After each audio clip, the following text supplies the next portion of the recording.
Here is brands वगैरह why energy that will never destroy. Guys आज हम लेके आए इन्फिनिट सीरीज का 9th part for give your elders.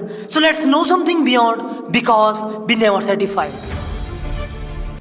Guys आज के वीडियो का मकसद आपको ये बताना है कि हमसे उम्र में बड़े लोग लाइक योर मॉम डैड या कहें आपके बड़े बुजुर्ग, ये लोग आपको कभी कभी ऐसे काम के लिए डांट देते हैं जिसके पीछे आपकी कोई गलती थी ही नहीं, और क्योंकि आप उम्र में उनसे छोटे हो इसलिए आप कुछ बोल भी नहीं पाते हो। एंड ऑब्वियसली ये सही भी है, क्योंकि अगर आप ऐसा करोगे तो सब लोग कहते हैं ना कि बड़ों से जवान नहीं लड़ाना चाहिए। इसीलिए अगर आप ऐसा करोगे तो ये माना जाएगा कि आप अपने पेरेंट्स को रिस्पेक्ट नहीं दे रहे हो।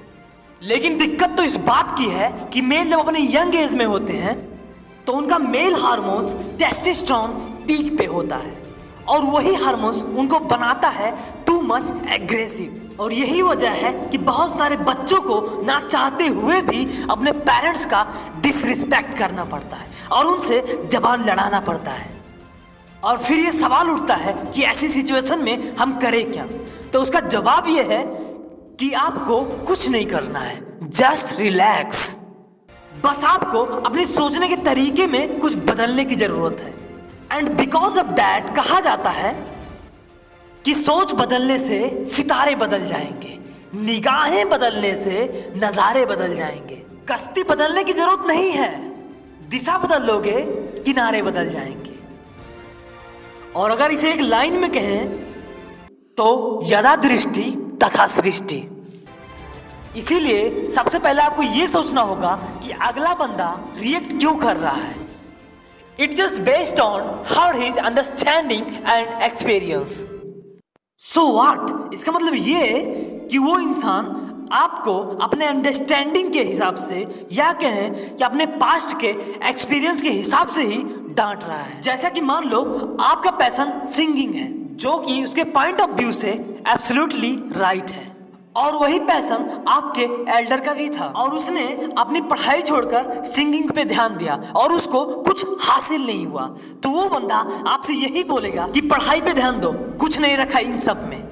और कल को ऐसा भी हो सकता है कि आप वो चीज दोबारा अगर करोगे तो आपको उस चीज के लिए डांटेगा भी। या कहें आप कोई ऐसा काम कर रहे हो जो कि उसके अंडरस्टैंडिंग के हिसाब से गलत है तो आपको पनिश भी करेंगे।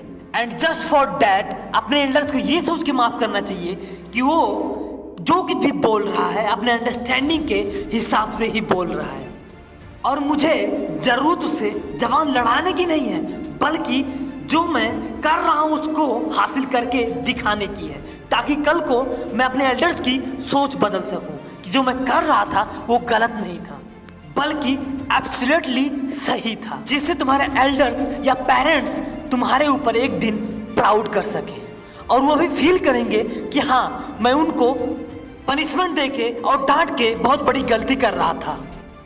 और अगर एक बार इंसान अपने किए हुए गलती के ऊपर रिग्रेट करता है तो खुदा भी उसे उस गलती के लिए माफ कर देता है। तो हम इंसान क्या हैं? So keep loving guys. मिलता है इन्फिनिट सीरीज के 10th पार्ट में। Till then watch super human 1% club only for super human at YouTube channel brands वगैरह why, the root of knowledge, motivation, fitness, styling and inspiration. Bye bye. Thanks for watching.